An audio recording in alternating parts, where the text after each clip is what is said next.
I can begin with you. The Biden administration has been strongly critical of China's actions on human rights, but engaging on climate change. Do you see that as a strategy that can actually work?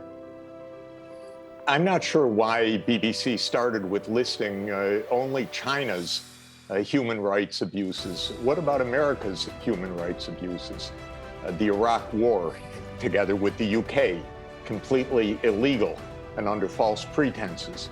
The war in Syria, the war in Libya, the continued sanctions against civilian populations in Venezuela and Iran, walking away from the Paris Climate Agreement for the last 4 years, unilateral trade actions that have been deemed illegal by WTO.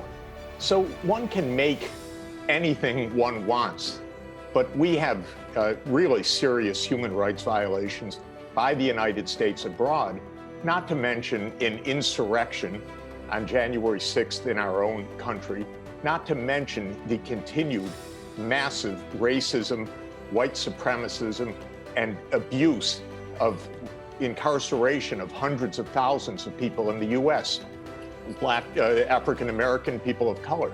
So I think that the whole premise of this story is a little bit odd. No, but sorry, I'm looking. We have to look. If I may, we have to look. I found the framing of it not what I expected. I thought we were going to talk about climate change, which we should.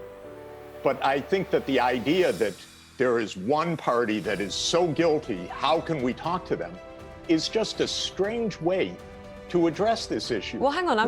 Sorry, Jeffrey. Jeffrey, if I could come, Jeffrey, I'm hoping we can have a conversation. I'm hoping we can have a conversation. And if I could just say, I'm using, and what I'm saying back to you here is, we're also using the framing of the Biden administration. We're also talking from the perspective of how Joe Biden himself and those around him have talked about the human rights abuses in China. So you know, sorry, just to say, always, excuse me for one moment, the U.S. always attacks other countries. It holds itself sacrosanct. It's really outrageous, because I know what goes on in American foreign policy, and I know how abusive it is, and I know what it's like to live in a racist society, which I happen to do, where a significant part of this country is racist, followed a racist president who led an insurrection on the Capitol.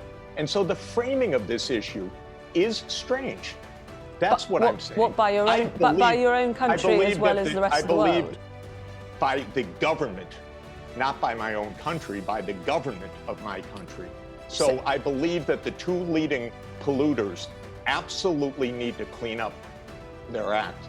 This is crucial for the sake of the world. And so, of course, we need to clean up our act, because the United States is emitting 15 tons of CO2 per person in this country, twice what China is emitting per capita. And the two countries together are about 40% of the CO2 emissions in the world, and we are wrecking the climate. Jeffrey,